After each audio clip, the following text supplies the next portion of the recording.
সংসদে যাবার বিষয়ে এলাকার ভোটারদের চাপ আছে জানিয়েছেন বিএনপির দলীয় সংসদ সদস্যরা। তারা বলেন, বেগম খালেদা জিয়ার মুক্তির বিষয়ে সরকারের সদিচ্ছার উপর নির্ভর করছে সংসদে যোগ দেওয়ার বিষয়টি। এখন দলীয় হাইকমান্ডের চূড়ান্ত সিদ্ধান্তের দিকেই তাকিয়ে আছেন ধানের শীষের প্রার্থীরা। ৩০ ডিসেম্বর একাদশ জাতীয় সংসদ নির্বাচনে জাতীয় ঐক্যফ্রন্টের ৮ জন প্রার্থী বিজয়ী হন।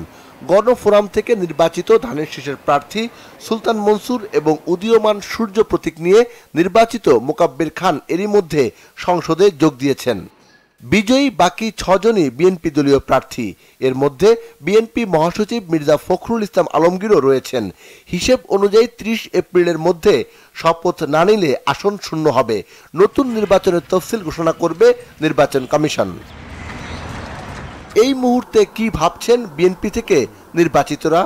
খালেদা জিয়া সম্পর্কে আমরা বাইরে যে কথা বলি, এই কথাগুলো আমরা পার্লামেন্টে গিয়ে বলি, তো এটার মূল্য হবে অন্যরকম।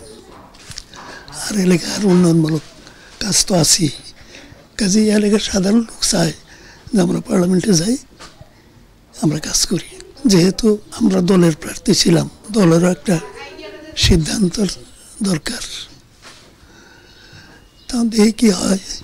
বেগম খালেদা জিয়ার মুক্তি ও দলীয় সিদ্ধান্তের দিকে তাকিয়ে ধানের শীষের বিজয়ীরা। যদি দল আমাদেরকে বলে যে তোমরা সংসদে যাও এবং কথা বলো, দেন আমরা বিষয়টা অবশ্যই সংসদে যাব।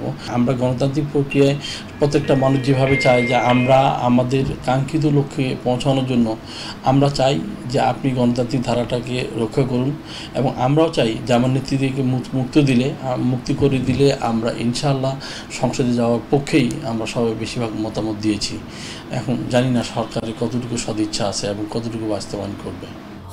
সিকান্দার রেমান, বাংলা ভিশন, ঢাকা।